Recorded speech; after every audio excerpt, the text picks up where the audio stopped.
اللہ کے نبی صلی اللہ علیہ وسلم کا ارشاد ہے اور آپ علیہ الصلوۃ والسلام نے اپنے نصائح اور اپنے ارشادات سے ان تمام حالات سے آگاہ فرمایا جو قیامت تک ہونے والے ہیں۔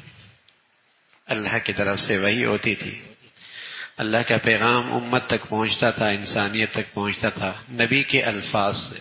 پیغام اللہ کا ہوتا تھا، اطلاع اللہ کی طرف سے ہوتی تھی، آگاہی اللہ کریم دیا کرتے تھے۔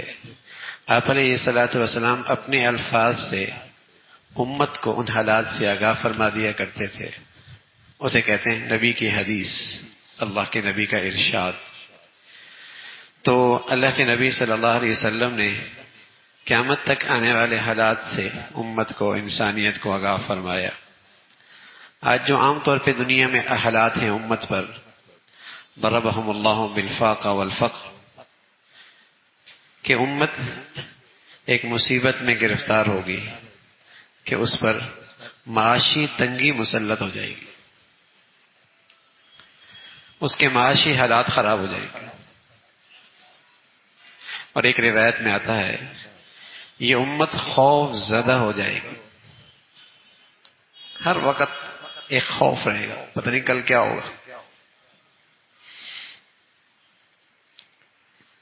جان کے بارے میں، مال کے بارے میں، عزت کے بارے میں، کاروبار کے بارے میں خوف کی زندگی ہو، اور اس کے دل کے اندر ایک ڈر بیٹھ جائے گا، مرعوب۔ اس کے اندر سے حوصلہ، ہمت، شجاعت، بہادری، یہ ساری خوبیاں اس سے دور چلی جائیں گی، اس سے اس کا دل خالی ہوگا۔ تو ان حالات سے اللہ کے نبی نے آگاہ فرمایا، لیکن ساتھ ساتھ وجوہات بھی بتائیں، اسباب بھی بتایا کہ یہ حالات کیوں ہوں گے اور کس وقت ہوں گے، کیوں ہوں گے اور کس وقت ہوں گے۔ تو آپ علیہ الصلوۃ والسلام نے فرمایا یہ امت ہمیشہ اللہ کی رحمت کے سائے کے نیچے ہوگی، اللہ کی مدد اور نصرت اس کے ساتھ ہوگی۔ ہاں، اگر یہ تین چیزیں اس کے اندر ہو گئی تو یہ اللہ کی رحمت سے، اللہ کی نصرت سے، اللہ کی مدد سے محروم ہو جائے گی۔ وہ تین چیزیں فرمائی کہ ما لم یبال قراؤها امراءها،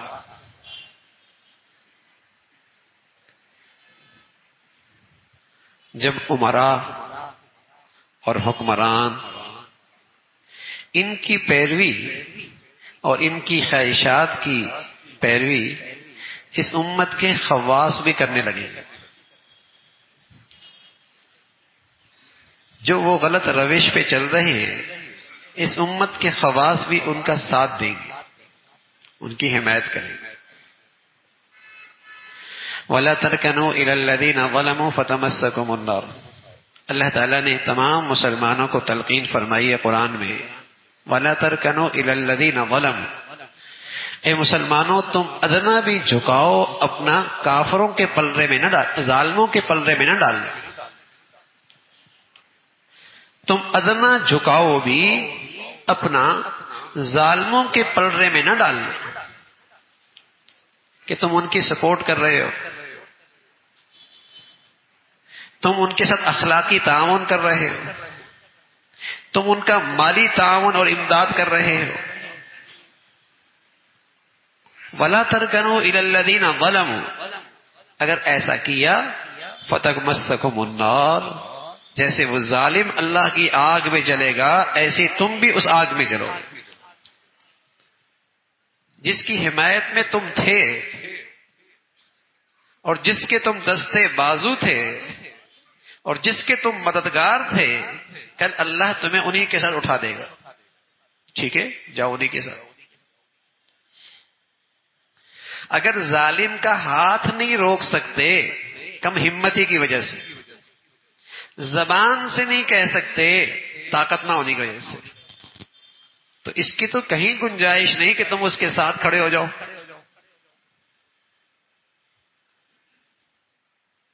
اور تم اسے معاشرے میں اور طاقتور بنا دو۔ آج کتنا مسلمانوں کے پیسہ اور دولت معاشرے کے بے دین ہاتھوں میں جاتا ہے، جس سے وہ معاشرے میں اس کی برائی اور طاقتور ہوتی ہے، اور وہ برا آدمی معاشرے میں طاقتور ہوتا ہے، اور کر امت کے لیے وہ فتنہ بنتا ہے، مصیبت بنتا ہے، امت کے لیے ایک عذاب بنتا ہے۔ آج پوری امت کا یہ حال ہے کہ پہلے برے آدمی کی سپورٹ کی، اس کے دستے بازو بنے، اخلاقی طور پہ، مالی طور پہ اسے مضبوط کر دیا مسلمان معاشرے میں۔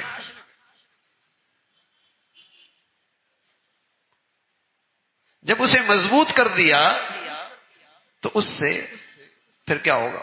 وہ جو برائی کرے گا لوگ اس کی حمایت کریں گے۔ تو حضور علیہ الصلوۃ والسلام نے فرمایا جب عام مسلمان نہیں، جب اس امت کے خواص بھی ایسا کرنے لگیں گے، یہ برائی اگر آ جائے گی اس کے اندر۔ دوسری بات، ما لم یزکی صلحاؤھا فجارھا، جب فاسق فاجر آدمیوں کو نیک لوگ ان کی تعریف کرنے لگ جائیں گے۔ یہ بھی ہو رہا ہے۔ ایک آدمی کھلے گناہوں میں مبتلا ہے،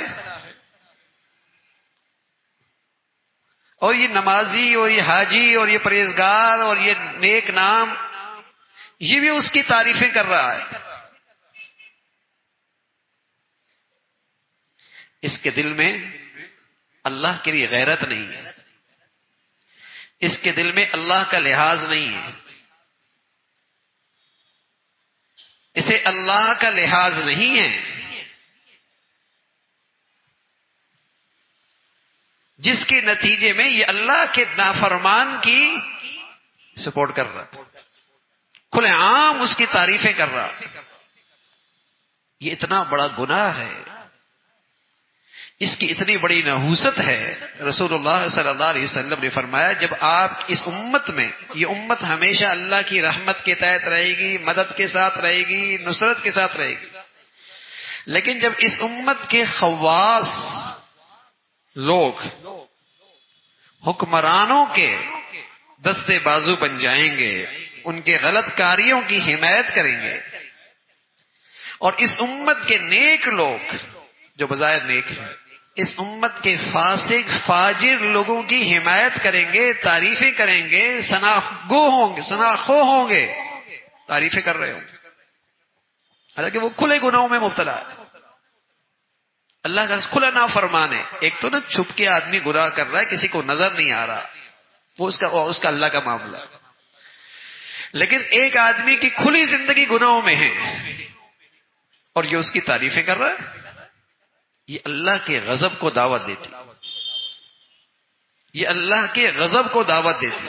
اس سے کیا ہوتا ہے؟ معاشرے میں برے لوگ طاقتور ہوتے، اللہ کے نافرمان قوت پکڑتے، مجرم اور ظالم لوگ، بدکار اور بے حیا لوگ، چور اور ظالم لوگ معاشرے میں طاقتور ہو جاتے، سب سپورٹ کر رہے ہیں اس۔ تیسری بات فرمائی وما لم یہن خیارھا اشرارھا، جب یہ تیسری صورت بھی ہوگی کہ اس امت کے برے لوگ اچھے لوگوں کی توہین کرنے لگیں گے،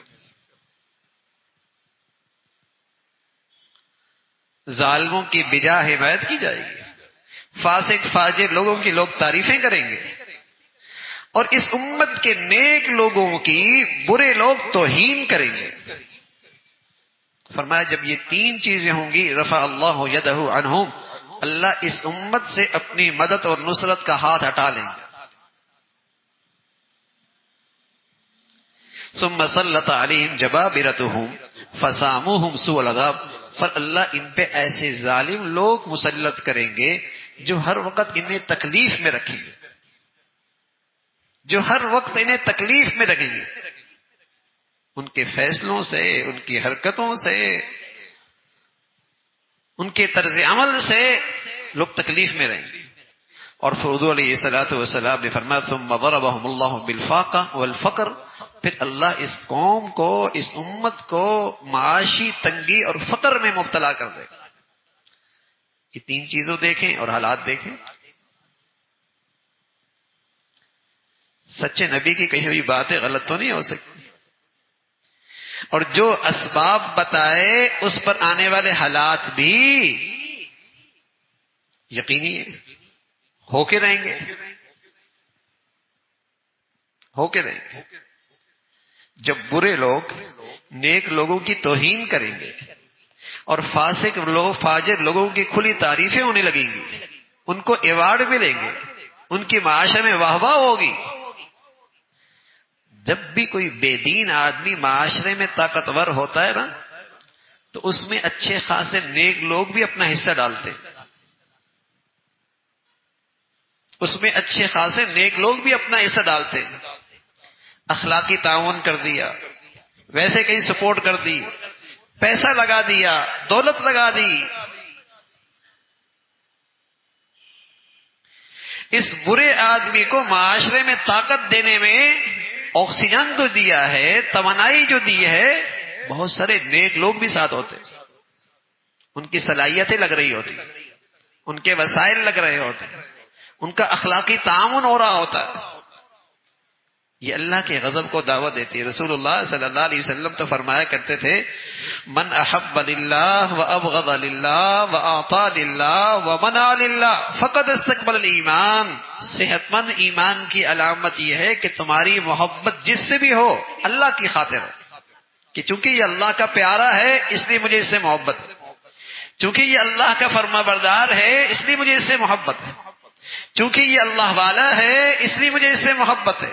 وَأَبْغَضَ لِلَّهِ، اور کسی سے آپ کو بغض بھی ہو تو یہ بغض اس کی ذات کی وجہ سے نہ ہو، اللہ کا نافرمان ہے، اس نے دین کا ستیہ ناش کر رکھا ہے۔ بغض بھی اللہ کے لیے ہو، وَمَنْعَ لِلَّهِ وَآتَى لِلَّهِ، دینا بھی اللہ کے لیے ہو، کہیں ہاتھ روک رہا ہے تو اللہ کے لیے۔ صحت مند ایمان کا تقاضا تو یہ ہے کہ تمام حرکات و سکنات، محبت اور نفرت کے تمام جذبات اللہ کی رضا کے تحت ہوں۔ دینا اور روکنا، محبت اور نفرت ذات کی وجہ سے نہیں، برادری کی وجہ سے نہیں، پارٹی کی وجہ سے نہیں، گروہ بندی کی وجہ سے نہیں، زبان کی بنیاد پر نہیں، صوبائیت کی وجہ سے نہیں، قبیلے کی بنیاد پر نہیں، کس لیے ہو؟ اللہ کے رضا کے تحت، اللہ تعالیٰ کی رضا کے تحت ہو، کہ اللہ اس سے راضی ہے یا ناراض ہے،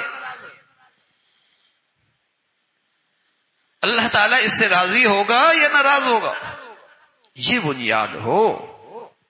جب اس بنیاد پر آدمی زندگی کے فیصلے کرتا ہے اور امت اس رخ پہ آتی ہے، پھر اللہ کی مدد اور نصرت ہوتی ہے۔ لیکن جب اللہ کے دشمنوں کو مضبوط کرتا ہے اور اسی پر اس کے ساتھ تعاون کرتا ہے اور اسی پہ اپنا سرمایہ لگاتا ہے، اور برائی کا ارتکاب کرنے والا معاشرے میں سب سے بڑا طاقتور ہو جاتا ہے، اللہ کو غصہ کب آتا ہے؟ جو بظاہر نیک ہیں وہ بھی اس کے ساتھ کھڑے، وہ بھی اس کے گن گا رہے ہیں، وہ بھی اس کی تعریفوں کے بند باندھ رہے ہیں، پھر اللہ کا غضب جوش میں آتا ہے، پھر اللہ رب العزت عذاب مسلط کرتے ہیں، ظالم لوگ مسلط ہوتے ہیں، اور پھر اس قوم پر معاشی طور پہ مصیبت آتی ہے، مصیبت آتی ہے، اور اس کے دل کے اندر خوف بیٹھ جاتا ہے، خوف بیٹھ جاتا ہے۔ اور آج پوری امت کا یہ حال ہے، پوری امت کا بدقسمتی سے یہ حال ہے، اور جب تک ان اسباب سے اور ان برائیوں سے دل و جان سے یہ امت توبہ نہیں کرتی، حالات کی اچھی کی امید نہیں ہو سکتی۔ اچھے حالات کی امید تبھی ہے جب امت اپنا رویہ بدلے گی، اپنا طرز عمل بدلے گی، اپنی زندگی کا مقصد بدلے گی، پھر اللہ کی مدد اور نصرت ہوگی۔ اللہ رب العزت اپنی رضا والی زندگی نصیب فرمائے اور ہر قسم کے فتنوں سے محفوظ فرمائے۔